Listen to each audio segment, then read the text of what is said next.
응급처치를 현대인이니까 다행히 뽑진 않죠. 뽑으면은 혈관에 맞았으면은 돌아가시는 거죠. 그래서 다행히.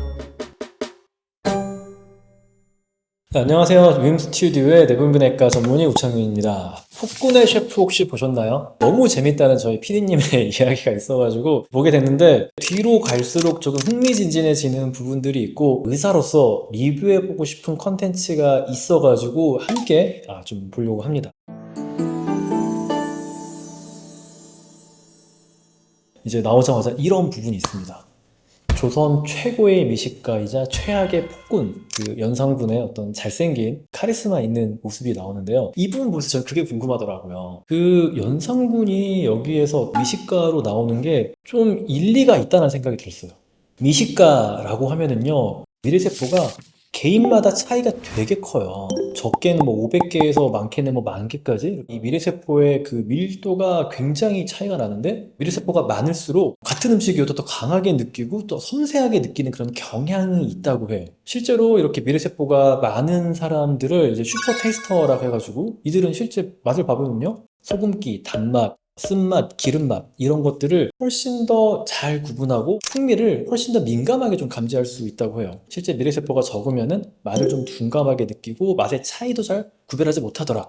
이 미식가가 되려면요, 이 미래세포가 많은 재능과 다양한 음식을 경험해보고 감별해보는 훈련의 과정이 필요해요. 연상군은 좀 재능은 타고났던 것 같아요. 미래세포가 많은 재능을 타고났는데 이분이 성격이 멋대로 하고 취향이 강하고 왕이기 때문에 전국 8도의 음식들을 다 맛볼 수 있는 위치에 있잖아요. 재능과 환경적인 영향으로 아마 연상군을 조선 최고의 미식가로 만들지 않았을까.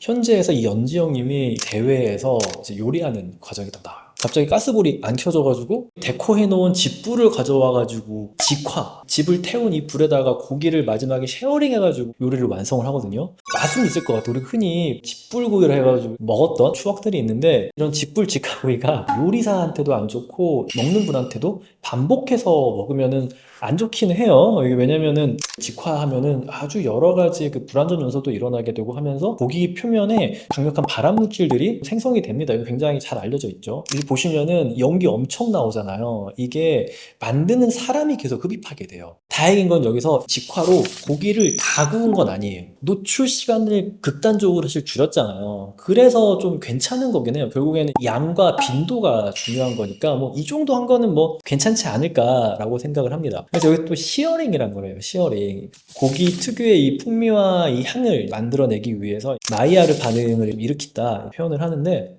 마이야르라는 것도요.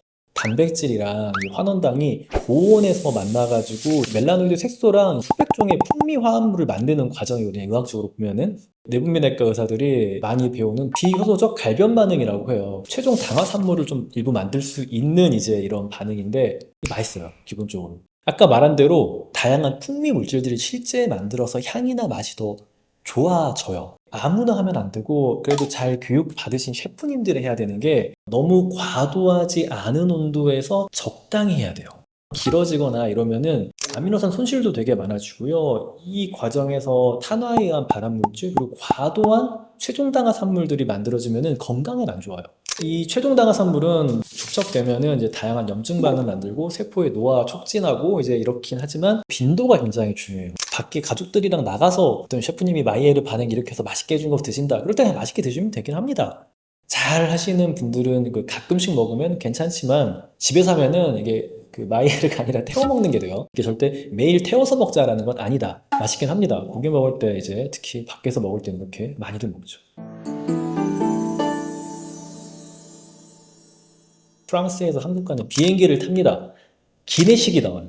기내식도 할 말이 많죠. 저 대부분 먹거든요. 왜냐면 주는데 이게 안 먹긴 좀 아깝잖아요. 그래서 아무리 졸려도 먹고 자고 자다가 중간에 일어나서 먹고 자고 해요. 굳이 우리가 비행기 안에서 너무 넓어가지고 내가 막 1등석이야. 안에서 막 춤도 추고 할 수 있어. 그러면은 모르겠지만 우리가 일반 비행기 타면은 못 움직이잖아요. 활동이 적으면은 정제 탄수화물은 적게 먹는 게 좋긴 해요. 그래서 저는 여기서 여주가 너무 좋았던 게 빵을 호주머니에 넣는 건 너무 잘한 것 같다. 사실 뭐 식사만 해도 비행기에서는 혈당 스파이크가 올 수밖에 없지. 안 움직이니까. 그래서 졸려요. 그래서 먹고 이렇게 자는 건데 과하게 먹으면은 인슐린이 엄청 나오면서 붓고 자고 일어나는데 너무 피곤한 이런 상황들이 생기죠. 비행기에서는 먹다가 어떤 맛인지 알았잖아요. 그러면은 굳이 다 드실 필요는 없다. 빵은 안 먹어도 된다. 이렇게 생각하고요. 진짜 중요한 꿀팁. 저도 이거는 지키는데 주스는 저 진짜 잘 안 마셔요. 비행기에서는 가능하면은 물이나 뭐 차류나 뭐 커피 이런 거를 마시고 음료수는 기본적으로 액상과당이고 흡수도 빠르고 혈당 확 올리니까 진짜 이런 음료류는 그래도 비행기에서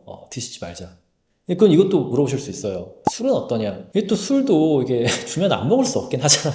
저도 먹습니다. 주면 먹어요. 먹고 잡니다. 그리고 대신에 물을 좀 많이 마셔주죠. 저도 이제 아까우면은 이제 먹긴 하지만 주스나 빵류는 잘 안 먹는다. 그것만 해도요, 훨씬 적게 붓고 컨디션 훨씬 좋아져요. 그렇게 한번 해보시길 바랄게요.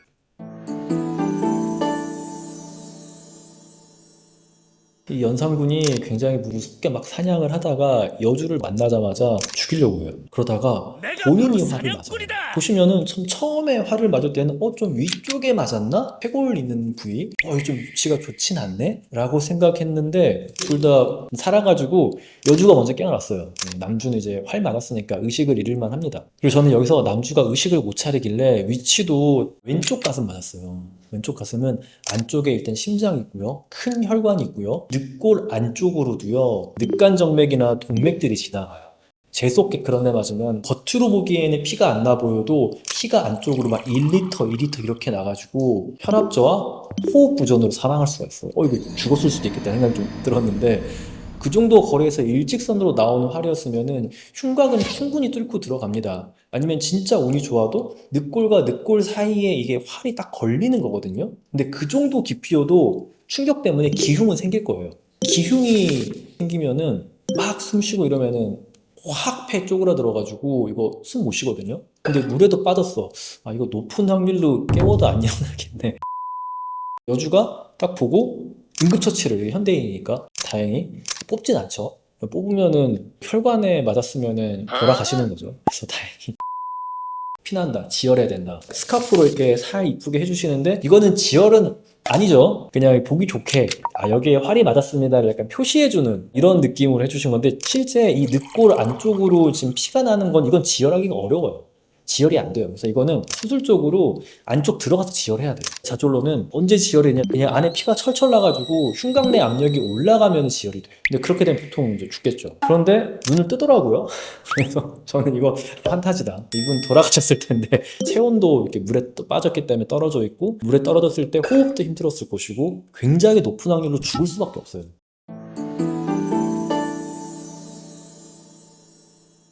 사람을 찾아가지고 고추장 버터 비빔밥을 해먹습니다. 저는 비빔밥 기본적으로 좋아해요. 나물도 많고 지금 우리가 또 비빔밥 먹으면은 고기도 넣어 먹잖아요. 그리고 뭐 계란도 있고 비빔밥을 먹으면은 다양한 식재료들을 한꺼번에 먹을 수 있으니까 좋고 심지어 여기는 보리밥이야. 그러면은 식이섬유도 많고요. 안에 미네랄도 진짜 많이 들었어요. 이 둘 어때요? 하루 종일 걸었죠. 일단 이렇게 하루 종일 걷게 되면은 우리 몸에서 어떤 일이 일어나냐? 근육에 저장해 놓은 포도당을 진짜 다 써버렸을 거예요. 몸의 에너지 자체가 굉장히 떨어져 있는데 이때 보리밥 탄수화물 먹으면 미쳐요. 연상군이 이거 한 입 먹은 다음에 깜짝 놀라거든요. 이게 아무리 매워도 몸에 에너지를 많이 쓴 상태에서 꽁보리밥만 먹어도 혈당 반응이 오면 뇌에서 미쳐요. 연상군이 그냥 평온한 상태였으면 이 정도까지 깜짝 안 놀랐을 텐데 아마 연상군 이제 깜짝 놀랐을 거예요. 이렇게까지 에너지가 결핍된 상태가 별로 없어 봤을 테니까 이때 연상군이 느꼈던 그 맛의 쾌감은 어느 정도는 상황이 만든 것이다. 보면은 버터를 또 이용을 해요. 근데 이렇게 에너지가 결핍된 상태에서는 너무 훌륭한 에너지 공급원이에요. 지용성 비타민도 있고 너무 좋은데 여기서 근데 이걸로 갈면을 시켜요. 이게 또 열을 받으면은 이게 또 마이에르 반응을 일으키면서 또 풍미가 조금 올라오거든요. 근데 이것도 적당히 해야 돼요. 검은색이 되면은 활성산소나 여러 이제 탄화산물들 이런 것들이 많아지고 지용성 이제 비타민이 다 소실돼 버리니까 적절하게 아마 또 셰프님이 했겠죠. 에너지가 결핍된 사람한테 보리밥의 어떤 이 탄수화물이랑 지방의 어떤 기름 맛은 심지어 마이에르 반응을 일으켜서 풍미까지 해가지고 줬단 말이에요. 고추장 맛은 아마 처음에는 깜짝 놀라서 싫었어. 그런데 그 다음에 기름맛과 탄수화물 맛이 주는 즉각적인 뇌의 보상이랑 혈당이 올라가면서 너무 행복할 거예요. 시장이 반찬이라는 거를 과감하게 연상군한테 쓴 거죠, 이 셰프님이. 정말 적절한 첫 번째 식사였을 수 있다는 생각이 들더라고요.